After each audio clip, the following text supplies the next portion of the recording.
What I'm trying to do is I'm trying to run the continent. So I need to train like crazy, and I'm trying to work as little as I possibly can. So really what my plan is to figure out the exact income to make sure that I can be approved. That seems really high.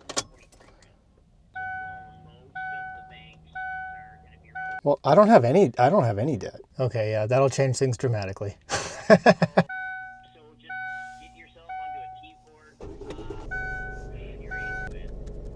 Of course, yeah.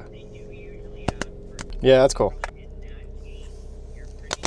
Perfect. That's exactly what I wanted to hear, and that's exactly what the number I was hoping for. Okay, so yeah, I only have to make $5,000 a month to be 100% good to go for an RV. So that means life won't be too crazy. My time in Edmonton has been very, very nice. I ended up lucking out with one of the nicest areas I think you probably could accidentally fall into. There's amenities absolutely everywhere. Got a running track that's about 4 blocks away. My gym is a 4-minute drive the other direction, same with my grocery stores and everything. I couldn't have picked a nicer place. It's so funny because the amount of people that down in BC where I was living before, they were saying like, well, it's kind of ugly, the winter's pretty gnarly, and like, I mean, so far, I know it's summertime, but it is so nice here. When I was living in Vancouver, I didn't really see the mountains all the time because I lived in like a really central urban area, and all the buildings around you kind of prevented you from seeing the ocean and the mountains. I feel like that's what the case is over here too. Like I kind of feel like I'm back in Vancouver, as silly as that sounds. But with less population and less, I don't know, homelessness and kind of just a lot of the negative sides going on. Like traffic isn't so crazy. Everything seems a little bit more chill. People seem a little bit more welcoming, I would guess, for that reason. I can't tell if it's just me.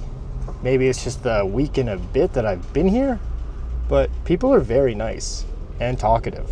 I've already made a number of friends at like the dog park. The gym has like 6 people in at a time. I think the most I've seen is like 10. And the gym is like 5 or 6 times bigger than the one that I was dealing with in my hometown, and it was packed all day long. Gas is cheaper. Rent is astronomically cheaper. I would say it's almost 3 times as cheap, which is crazy. It's great. Yeah, I'm having a good time. I definitely made the right choice. I was pretty nervous and anxious about it the whole time, but especially getting my dog back and living in like a shared house situation, but he has just been a stud. I've also been dabbling in the dark arts a little much recently. Really good for the going, really bad for the crashing. I have about 3 hours of awesome, perfect energy, and then I find the next 3 hours are pretty dull in the old noggin.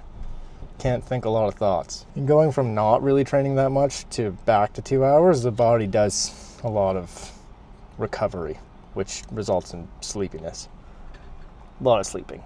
I'm supposed to sleep like probably 9.5 to 10 hours a day when I'm doing this kind of stuff, I would imagine. Anything below that I feel kind of wonky all the time. It's very strange. And I try very hard to start talking to the camera with one big take because editing this stuff is way too wild. It's so difficult to edit in between all the spaces and when I'm talking. And if it's less interesting, then so be it. I don't really care. It's just so arduous to edit every pause and So I'm just gonna keep flowing and see if I get better at this. I'm sure it's gonna be, this is probably cringe and terrible and brutal, but I don't care.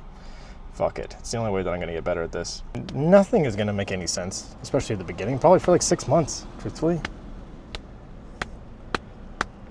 All right, anyways. I'm out. You're right. Okay. All right. Lululemon gave me a bunch of athletic gear, and it's my favorite by far. I absolutely love all their stuff, particularly the fact that they have these pockets. That is way more advantageous than you'd think. For a guy who brings running gels and all sorts of stuff with me while I run, it's nice. Especially because having your phone right sucked to your thigh is way better than having it flop all over the place in your pockets. Lululemon stuff is like such nice quality. So soft. Something that people probably never consider is how boring most of the rehab actually is. And it is boring. It's just hours and hours of these little exercises. I still feel so uncomfortable when people come in. Most people are pretty chill. I guess vlogging is such a normal thing now that everyone kind of knows the routine, but still strange. Something that I'm going to start trying more of, which was my bread and butter during my training previously, was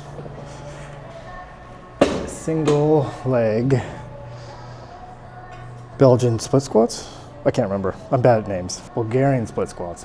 That's what it is. For any of my interested running folks, the training regimen that I've been on was like, it's 6 days a week of running, which there was a bit of a debate whether it should have been 5 or 6. Cost versus reward with how much training I should be doing, because your body can't really adapt that fast sometimes. You can't recover completely.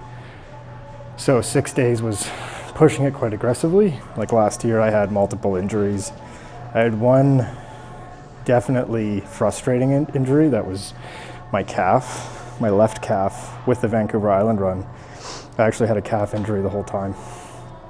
So I was really happy that I got through it with the injury itself. But yeah, it was months and months of having the same injury the whole time. The only thing that actually did recover it properly was I went through a period around Christmas time where I took quite a substantial break. I think I only ran 3 days a week, something like that, for about 4 weeks. And it helped. My body needed the recovery. It was huge. And now moving forwards, especially because my foot actually did break, and it could have been a combination of an avulsion fracture and a stress fracture. There's a bit of guesswork that we're trying to make sense of. But Brandon was saying he thinks I should be trying to put a bit more emphasis on recovery this year. With something that's like so unprecedented, it's really difficult to figure things out, because essentially we're just exploring how to make sense of it. It's not typical that people have only been running for a year and a half and trying to do so many back-to-back marathons. It's also kind of unprecedented to start running with 6 days a week of training. It's absurd. When you're training with something like this too, the strength side of it versus the running side, strength is so much harder, because that's where all your pain comes from during your training. Like running is fine, honestly, in comparison. I mean, it's not even close to as bad, but when you're pushing like your 10 rep max with squats, weighted squats and things like that, because that's what it would be, right in the middle of my week, it would burn all week long. And it's very difficult to manage that level of DOMs at the same time that you have to go out and run for hours. What I'm doing is ridiculous. The exhaustion that I go through is pretty next level sometimes. Something that I don't talk about is that my condition causes fatigue, which adds definitely an extra layer of difficulty. So if you think about how much a regular person would be exercising at the same level, I'm probably gonna deal with quite a bit more fatigue than that person. So it takes a lot of motivation and willpower to get my butt up and actually do my training almost every single day. And also, with that said, my condition is like not a good thing to always listen to in this situation, because it's always telling me to do a lot less all the time. It's a very strange thing for me to explore, because I listen to my body in certain ways and then I have to reject it in other ways. But I seem to have found my groove for the most part.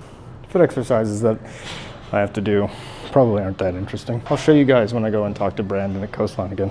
I'm gonna probably do 100 body squats. I'll do 100 ab crunches, hip thrusts, scissors, like kicking, like feet flicks. I don't know what they're called. I'll do another 100 leg lifts. That's just like my ab maintenance day. I haven't fully been back to training yet. I haven't talked to my coaches yet, but I'm getting right close. I did an hour on the elliptical 2 days ago. Decided to take a rest day yesterday just to see how things were gonna fare, and my foot is feeling pretty fantastic.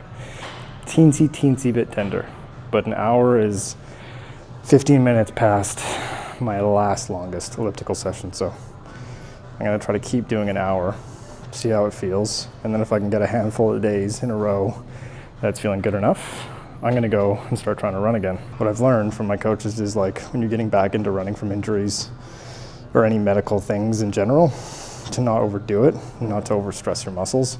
It's good to do a run walk session. So I'll do like a couple minutes of running, 30 seconds of walking, just to try and assess how it all feels. You know? Because you gotta explore what actually works. A lot of the time, all these things are just gain as much information as you can and then plan things around it adequately. I do enjoy the problem solving part of it. And the other thing that I really enjoy about it is that I feel like I'm a guinea pig in my own science experiment. As long as I can make myself do it, I get to find out how far you can actually go. Also, I think I gotta actively try to reduce my upper body size. I think I'm a little too big these days. My upper body does not seem to want to shrink down as much as I thought it was going to this past year. I've only incorporated like a little amount of upper body. I just thought I would lose a bunch of it. I'm just gonna be really quiet while I do this, so might as well turn it off.